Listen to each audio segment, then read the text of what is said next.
Episode 1, Youth Pastor Kicks Web Geek Where It Counts.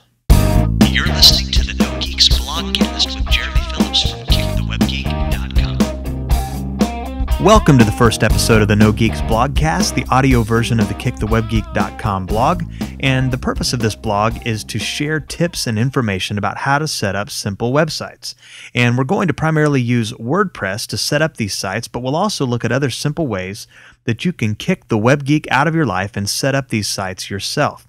But before we get into that in other episodes, I want to tell you a little bit about myself. My name is Jeremy Phillips, and for most of my working life, I have worked in churches. And initially, I volunteered and worked in churches in their youth ministries, but eventually became a youth pastor. And after 6 years of speaking to young people, the focus of my life changed, and I quit my youth pastor position and started working with a different church in Owasso, Oklahoma, where I currently am now. And this position is almost entirely focused on helping the church with the technical aspects of their ministry, including sound, video production, lighting, among other things. And one of the first projects that I was tasked with was to create a new website. And I'm going to be honest, I had very little, if not nearly zero idea how to create a quality website. And so I'd created a couple of simple things in the past, but I really had no idea to create a really quality website. And so I needed a plan. And my first two attempts at the church's site, were extremely frustrating and very difficult.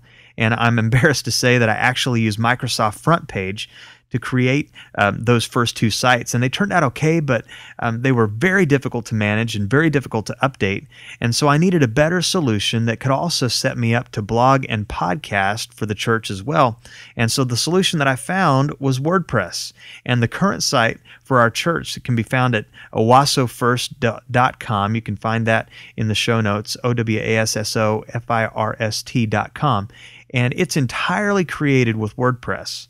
And I was able to make it, look more like a normal website, and it's flexible enough to handle the blog and the podcast. And so after that, I was hooked because it worked so well. And so in the coming Blogcast posts and episodes, you're going to be learning how to use WordPress from the perspective of a beginner.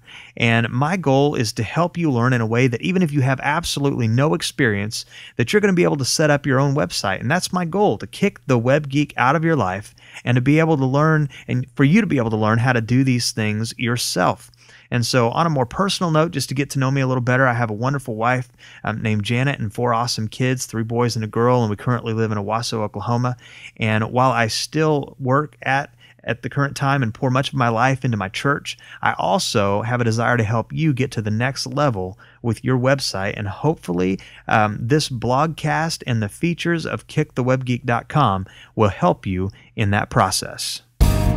Thanks for listening to the audio version of the Kick the Web Geek blog. To learn how you can get a free CD containing video tutorials showing you how to build your very own website fast and nearly free, visit kickthewebgeek.com/free and enter your name and email address.